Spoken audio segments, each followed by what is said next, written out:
ஆளுகை செய்கிறவனுடைய முகதரிசனத்தை தேடுகிறவர்கள் அநேகர், ஆனாலும் அவனவனுடைய நியாயம் கர்த்தராலே தீரும். நீதிமொழிகள் 29வது அதிகாரம் 26வது வசனம். போலந்து நாட்டைச் சேர்ந்த பிரபல இசைக்கலைஞர் பெடராஸ்கி முதன்முறையாக தன் தேசத்தை விட்டு லண்டன் சென்றார். அங்கு சென்று இசை கச்சேரி நடத்த சென்றிருந்தார். தான் முதல் முறையாக லண்டன் செல்வதால் தன்னுடைய இசை திறமைகளை குறித்து யாராவது ஒருவர் சிபாரிசு கடிதம் கொடுத்தால் அறிமுகத்திற்கு நலமாயிருக்கும் என்று அவர் நினைத்தார். எனவே மிகுந்த மக்கள் செல்வாக்கு பெற்ற ஒருவரிடமிருந்து ஒரு சிபாரிசு கடிதத்தை பெற்றுக்கொண்டு சென்றார். லண்டனில் இருந்த முன்னணி இசை கலைஞர்களுக்கு தன் திறமைகளை சொல்லத்தான் அந்த அறிமுக கடிதம்.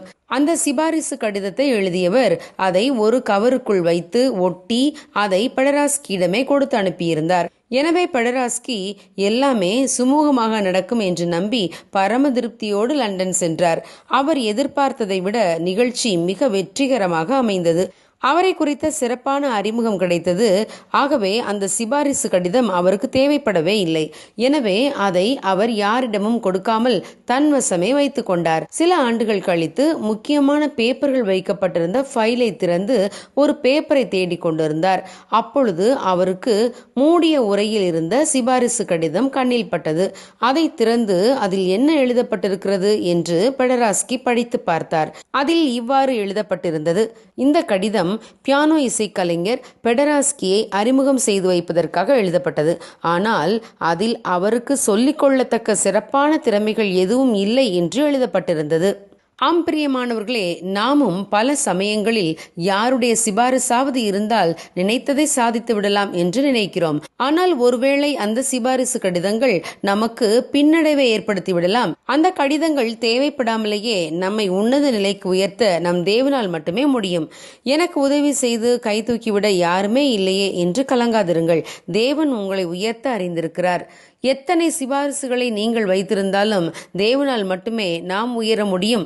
செய்யாத குற்றத்திற்காக யோசேப்பு சிறையிலே அடைக்கப்பட்டிருந்தார்.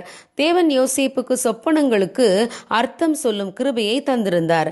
ராஜாவின் பிரதானிகள் 2 பேரும் யோசேப்பு அடைக்கப்பட்டிருந்த சிறைச்சாலையிலே அடைக்கப்பட்டிருந்தார்கள். ஒரு நாள் காலை எழுந்தபோது அவர்கள் முகம் மிகவும் சோர்வாக காணப்பட்டது. எனவே யோசேப்பு அவர்கள் 2 பேரின் கவலைக்கான காரணத்தை விசாரித்தார். அவர்கள் இருவரும் கண்ட கனவுதான் கலக்கத்திற்கு காரணமாக இருந்தது. அந்த கனவுகளுக்கு சரியான அர்த்தத்தை யோசேப்பு சொன்னார். அது அப்படியே நடந்தது. ஒரு பிரதானி தூக்கிலிடப்பட்டார், மற்றொருவர் தன் வேலைக்கு திரும்பினார். யோசேப்பு ராஜாவிடம் மீண்டும் வேலைக்கு சென்ற அந்த பிரதானியிடம் தான் ஒரு நிரபராதி என்று தன்னை குறித்து ராஜாவிடம் பேசி தன்னை சிறைச்சாலையிலிருந்து விடுவிக்க தனக்காக ராஜாவிடம் பேசும்படி சொல்லி அனுப்பினார். ஆனால் அந்த பிரதானியோ யோசேப்பை மறந்தே போனார். அந்த பிரதானி சிபாரிசு செய்ய மறந்திருந்தாலும் தேவன் யோசேப்பை மறக்கவே இல்லை. ஏற்ற நேரத்திலே உயர்த்தினார்.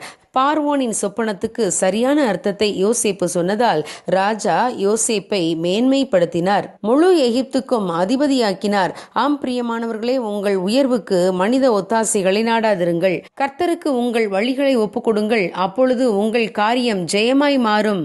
God bless you. Have a good day.